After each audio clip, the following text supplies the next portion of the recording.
Paliban muna ng International Criminal Court ang nakatakdang pagdinig sa kumpirmasyon ng mga kaso laban kay dating Pangulong Rodrigo Duterte matapos hilingin ng kanyang depensa na questionin ang kanyang kalusugan at kakayahang humarap sa paglilitis. Orihinal na itakatakda sa September 23, 2025 ang pagdinig pero sinabi ng ICC na magbibigay ito ng oras upang resolbahin ang mosyón para sa walang takdang pagpapaliban. Maalalang iligal na inaresto si Duterte noong Marso at nahaharap sa aligasyong crimes against humanity kaugnay ng war on drugs.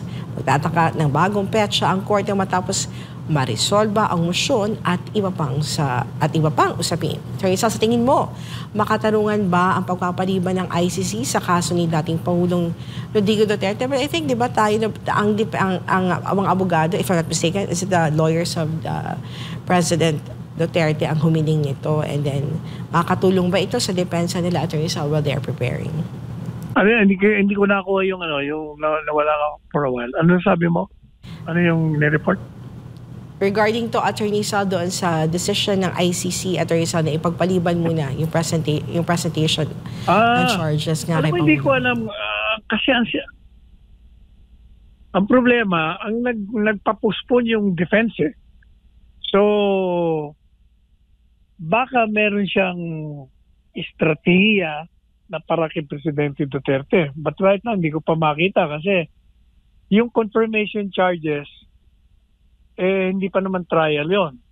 Ikukumpirma lang, papakinggan kung ano ang demanda, kung meron basis. Ang iniisip ko, yung jurisdiction issue kasi dapat yon i-resolve na nila bago pa magkaroon ng trial. Kasi pag ni-resolve mo yon, pag sinabi mong may jurisdiction, tuloy na trial.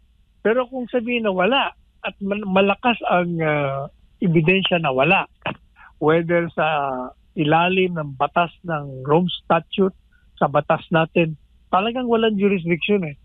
Kaya hindi ko alam kung yan ang kanyang strategy. Kung yan ang strategy niya, okay yan.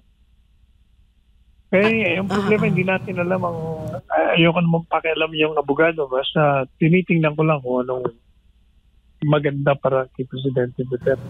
Of course, kasi court ito na ICC, Attorney Sal, no? Tapos you're going to argue na wala silang jurisdiction. Were there any cases, Attorney Sal, na nagkaroon ng the same situation with the former president na nag-argue sa International Criminal Court na wala silang jurisdiction na napagbigyan ng mga hurado ng ICC, Attorney Sal, ng mga judges ng ICC? Hindi ko alam kung merong kasong ganyan. Alam ko lang may mga na-absuelto. Pero alam mo, meron akong napanood. I don't know how, ngayon kasi di ba na malaman kung totoo yung napapanood sa internet.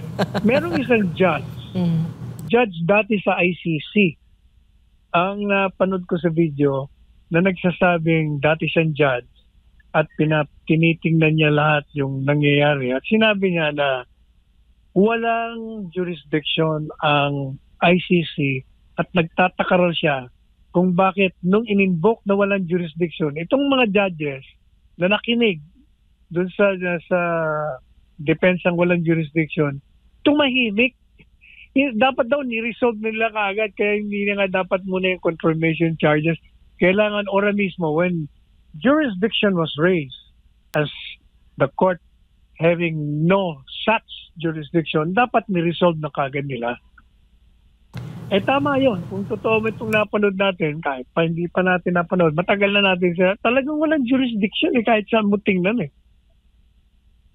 Attorney Sal, is it true, Attorney Sal, na kaya mainit ang ICC na nakatutok dito sa kaso ni former President Rodrigo Duterte kasi gusto nilang sampulan si PRRD para dun sa iba pang matataas din at very known na mga heads of state na may kaso din sa kanila, Attorney Sal, at nag-wanted din, Attorney Sal? Hindi. Ang akusasyon sa International Criminal Court, namili sila ng mga kakasuhan. Wala siyang kinakasuhan maliban sa mga laing itim, the black race. Puro sa mga Africa ang kinakasuhan nila. Kaya yung kanyang kredibilidad, lumalabas na namumulitika lang sila. Kaya yung kanilang existence as an international court is in jeopardy.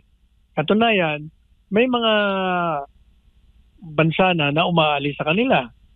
Yung mga malalaking bansa ayaw na sumama sa kanila eh.